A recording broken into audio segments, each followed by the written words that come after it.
He signed the divorce papers with a smirk, his thumbs already darting across his phone to message his mistress about their merger celebration.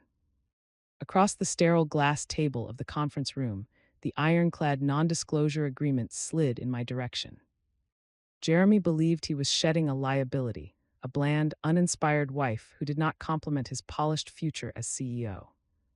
He was so absorbed in his victory lap that he failed to notice the thick cream-colored envelope resting beneath my hand, sealed carefully with red wax. I did not cry, I did not plead. I simply sat in complete silence, waiting for the scratch of his pen to cease. He thought he was dissolving a marriage. He had no idea he was authorizing his own professional execution. Before we see what is inside that envelope, drop a comment below. Where are you watching from and what time is it there? I love seeing how global our community is. For 5 years, Jeremy introduced me to colleagues as a freelance archivist. He always accompanied it with a courteous, dismissive flick of his hand, the same gesture someone might use to describe a child's finger painting or a harmless knitting pastime. To him, my work consisted of sorting dusty records and digitizing antique menus for the Vanguard Hospitality Historical Database. Busy work. A favor he had arranged for his timid, unambitious wife so she could feel occupied. He never grasped that in the realm of ultra-luxury hotels, the most powerful individual in the room is not the one uncorking champagne or dazzling guests at galas. It is the one who notices the dust clinging to the chandelier. My mother taught me that. She built this empire not with volume, but with vigilance. She believed true power was architectural, silent, structural, unseen. It is the framework that keeps the ceiling from collapsing. And for the past 5 years, I was not merely cataloging PDFs. I was stress testing the foundation of Jeremy's entire career. While he entertained investors with expensive whiskey and charmed the board with his rehearsed charisma, I was awake at 3:00 a.m., cross-referencing service logs against vendor invoices. I was the one who noticed when the floral allocation for the flagship property ballooned by 200% in a single quarter. I was the one who identified safety compliance gaps in elevator maintenance reports before they escalated into litigation. Jeremy never noticed. He came home late, carrying the scent of aged scotch and overestimated brilliance, dropping his laptop onto the kitchen island. He would boast about a groundbreaking strategic proposal he had submitted, blissfully unaware that while he slept, I opened his computer, erased his chaotic jargon-filled draft, and rewrote the entire document from the ground up. He believed he was exceptional because his ideas always received approval. He never questioned why his error-ridden outlines transformed overnight into polished, data-driven masterpieces before reaching the CEO's desk. He mistook my silence for absence. He saw my quiet routine, my lack of social media, my preference for evenings alone, my obsession with precision, and concluded I was small, a wife content to exist in his shadow. He was mistaken. I was not standing in his shadow, I was casting it. I was the architect of his credibility, the editor of his triumphs, the unseen custodian of the empire he believed he was conquering. He thought he was Vanguard Hospitality's rising star. He never realized he ascended only because I quietly removed the weights from his ankles every single day. Now, seated across from him in this glass enclosure, watching him glance impatiently at his watch, I understood the irony. He believed he was discarding excess weight. He did not realize he was severing his oxygen line. "You need to sign this, Sydney," Jeremy said, tapping the NDA with his manicured nail. "The board votes on the CEO position next month." I cannot afford a messy divorce affecting my stock valuation.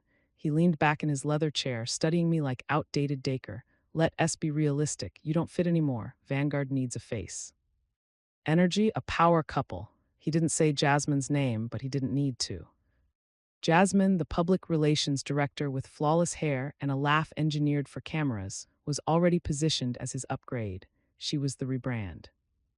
I was the legacy software he was attempting to uninstall. "You're quiet," he continued, pronouncing it like a diagnosis. "You're invisible." And frankly, this settlement is generous considering what you contributed, which was nothing. I studied the figure on the page. It was insulting. A severance check for a temp, not a wife of 5 years. But as I observed his smug expression, a colder truth surfaced. For years I had believed him. That is the genius of a golden cage. It is not forged from iron, it is built from comfort and conditioning. I remained because it was warm, because every insult was followed by a crumb of affection just enough to keep me starving. I reframed his belittlement as mentorship, his neglect as the tax of loving a great man. I normalized the cruelty until I could no longer distinguish where his ego ended and my perception began. It is the sunk cost fallacy that dismantles women like me. We pour in our patience, our youth, our silence, and walking away feels like declaring bankruptcy. So we remain, waiting for the investment to mature, waiting for him to finally see us. He never sees us. He sees only the reflection of his own importance in our eyes. But 72 hours ago, my mother died, and as I held her cold hand, the illusion shattered. The cage was not a home, it was a holding cell. Jeremy was not a visionary. He was an insecure boy rehearsing greatness in a suit I had tailored for him. He thought this settlement was generosity. He thought I should be grateful for crumbs. He did not realize the woman who accepted crumbs was gone. She died with her mother. The woman in this chair was not starving for approval. She was collecting evidence. Are you signing or waiting for a pen that matches your purse? Jeremy sneered, checking his reflection in the darkened window. I lifted the NDA. For a fleeting moment, relief softened his posture. He believed he had triumphed again, then I pushed it back across the table unsigned. I'm not signing that, Jeremy, I said calmly, and I'm not leaving. He barked a sharp laugh. You don't have a choice. This is happening. Don't make me call security to escort you out. That would be embarrassing for you. Actually, I replied, reaching for the cream-colored envelope, I think we should correct the record first. I slid the envelope toward Judge Karen. The mediator who had been observing us, with the detached patience of someone billing by the hour. This document needs to be entered before we finalize asset division. Jeremy rolled his eyes. What is it? A receipt for cat food. A parking violation. Judge Karen broke the red wax seal with a decisive crack. She removed the heavy bond paper within and adjusted her glasses. The boredom drained from her face instantly. Her eyes widened as she read the header. She glanced at me, then back at the page, her hand trembling faintly. Mr. Caldwell, Judge Karen said, her voice lowering. You need to sit down. I am standing, Jeremy replied, buttoning his jacket. I have a merger celebration to attend. Sit down, she commanded, striking the table with her palm. Jeremy froze. This is not a parking ticket, she continued, her gaze fixed on him with unmistakable gravity. This is a notice of ownership transfer. She rotated the document so he could see the embossed seal. Effective 72 hours ago, upon the passing of her mother, Sydney inherited the controlling interest in the Vanguard Hospitality Group. Total asset valuation, $180 billion. Jeremy blinked, releasing a strained laugh. That's absurd. Her mother was nobody. She lived in a cottage. Her mother was the founder, Judge Karen read steadily, and Sydney is now the sole owner. Mr. Caldwell, your wife does not merely own this building. She owns the chair you're sitting in. She owns the brand you represent. The smirk drained from Jeremy's face as if wiped away. For the first time in 5 years, he truly looked at me. And in his eyes, I watched a magnificent, paralyzing fear take shape. Wait, he stammered, color vanishing from his face. If she owns the company, that's a conflict of interest. She can't be on the board. She doesn't understand the business. Judge Karen ignored him, turning to the second page. There is an addendum regarding corporate governance, she said. For the past 5 years, a proxy has attended board meetings and conducted internal audits under the alias The Ghost Guest. Jeremy stopped breathing. The Ghost Guest was a legend within Vanguard, the anonymous internal auditor whose reports were infamous for ruthless accuracy. The Ghost Guest halted Jeremy's reckless Miami expansion. The Ghost Guest slashed his excessive travel budget. For years, he complained about that unseen adversary, calling them a bureaucratic parasite, a joyless accountant, a faceless coward. You, he whispered, staring at me, you're the ghost. I am, I answered softly. Every performance review you despised, every budget denial. Every time your projections didn't reconcile, that was me. But how? He asked, voice shaking. I lived with you, you were always there, you were just organizing files. That is exactly why you never caught me. I said, because you are a narcissist, Jeremy, and narcissists only see what shines. You looked at my quiet life, my lack of ambition, my simple clothes, and you saw emptiness. You assumed that because I was not screaming for attention, I had nothing to say. You mistook my silence for vacancy. I leaned forward, but silence is not empty. It is observant. While you were busy admiring your reflection in the glass, I was looking through it. I was watching you pad your expense reports. I was watching you falsify vendor contracts. I was the judge at your trial for 5 years, and you were too busy pining to notice the gavel in my hand. Jeremy sank back into his chair. He looked small. The arrogance that had defined him for years was gone, replaced by the terrified realization of a man who has been walking on a trapdoor his entire life, only to find the lever has just been pulled. "So what now?" Jeremy asked, his voice barely a whisper. "Do you fire me? Is that the plan?" I stood up. The movement was slow, deliberate. I walked to the head of the table where he was sitting. "No, Jeremy, I am not firing you. Firing you implies you were doing a job." I placed a folder on the table. "This is a forensic audit of the renovation budget for the West Side location. Do you recognize these numbers?" He stared at the folder. He did not open it. He knew what was inside. $4.8 million, I said. "That is the amount you funneled into shell companies for consulting fees. Consulting companies that coincidentally share an address with your brother's law firm." Jeremy closed his eyes. "Violet Sidney, please, I can explain. It was just a loan. I was going to pay it back." "It is not a loan, it is embezzlement," I said. Just then his phone buzzed on the table. A text from Jasmine. "I heard about the audit. Do not contact me. I am cooperating with the board." Jeremy stared at the screen. The woman he was leaving me for, the woman who was supposed to be his partner in this new life, had abandoned ship the moment she saw the water rising. She knew, he rasped. "She helped me set up the accounts, and now she is helping me close them," I replied. "She wants to keep her job. You are expendable." Jeremy stood up, his face flushing red. Panic was setting in. "Fine.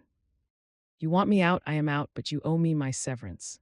My contract states that if I am terminated without cause, I get a golden parachute, $6 million.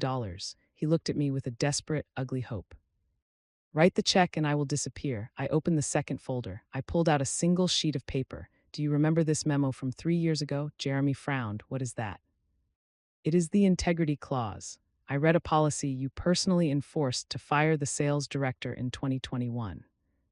It states that any executive found to have falsified financial records forfeits all severance stock options and benefits." I slid the paper toward him. "You signed it, Jeremy. You insisted on it. You built the trap that just caught you." The silence in the room was absolute. Jeremy stared at his own signature. The $6 million he was counting on to start his new life with Jasmine gone. He had legislated himself into poverty. He looked up at me, and for the first time the arrogance shattered completely. "Sydney," he stammered, "please, I have nothing." "You have exactly what you earned," I said. I pressed the intercom button. "Security, please escort Mr. Caldwell from the building." 2 guards entered. One of them was the man Jeremy had ignored in the lobby every morning for 5 years. He looked at Jeremy, then at me, and gave a sharp, respectful nod. "This way, sir," the guard said. Jeremy did not fight, he did not yell, he simply deflated. He walked out of the room, a man who had forgotten that gravity applies to everyone, finally hitting the ground. The door clicked shut, cutting off the sight of Jeremy's slumped shoulders. The room went silent. It was not the heavy, suffocating silence I had lived in for years. It was clean, it was empty. It was the silence of a room that had finally been swept of its debris. The department head sat around the table looking at me. There was no confusion in their eyes anymore, no dismissal.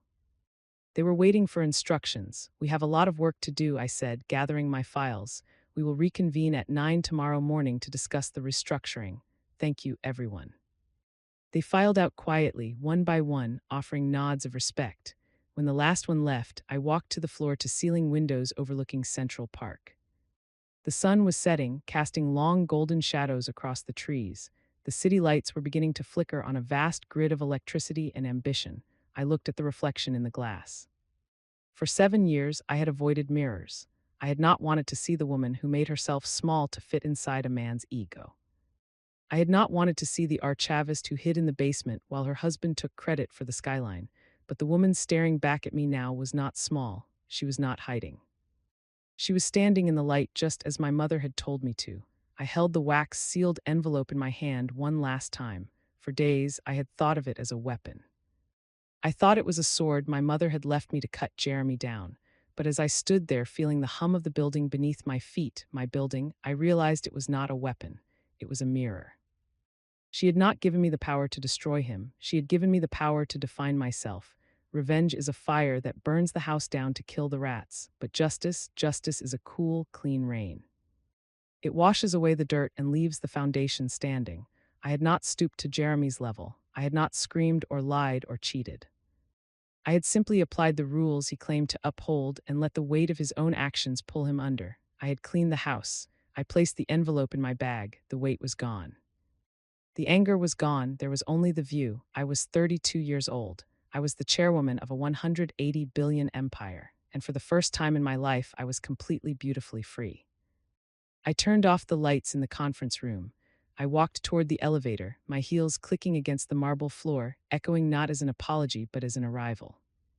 If Sydney's story reminded you of your own strength, hit that like button and share this with someone who needs to hear it. Don't forget to subscribe for more stories of justice and resilience. Stay strong.